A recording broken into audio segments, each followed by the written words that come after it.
जनवी उस दिन अपनी सहेली की शादी में जाने के लिए बहुत खुश थी। सर्दियों की शाम थी, 5:31 का समय।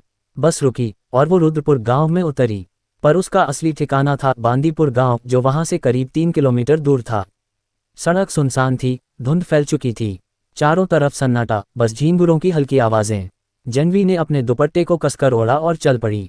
लगभग 1 किलोमीटर चलने के बाद उसे वो जगह दिखी, वाबड़ी, एक पुरानी सूखी झील जैसी जगह जिसके किनारे कोई आता नहीं था। लोग कहते थे कि वहां एक औरत की आत्मा रहती है, जो रात के वक्त आने वालों की आवाज छीन लेती है। फिर आत्मा। जनवी को बचपन में भी ये कहानी सुनाई गई थी, पर उसने सोचा अब तो ये सब बस किस्से हैं। वो मुस्कुराए और आगे बढ़ने लगी। अचानक उसके कानों में पायल की हल्की छनक सुनाई दी। वो ठिठक गई। रास्ते पर कोई नहीं था, बस हवा थी, पर पायल की आवाज और तेज हो रही थी। उसने पीछे मुड़कर देखा। धुंध के पार एक सफेद साया धीरे धीरे उसकी ओर बढ़ रहा था।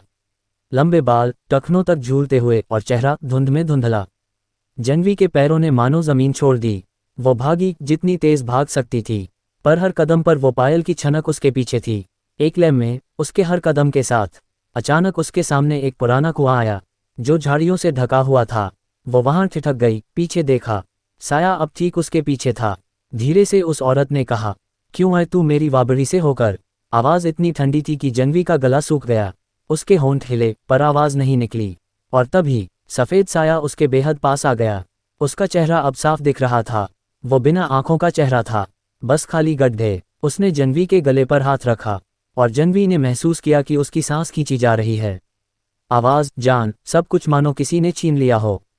अगली सुबह गांव वालों ने रास्ते पर जनवी की चप्पलें देखीं। बस चप्पलें, और उसके पास मिट्टी में एक पायल पड़ी थी। कहा जाता है उस रात से वाबड़ी की पायल 2 आवाजों में बजती है। अब एक जनवी की भी है।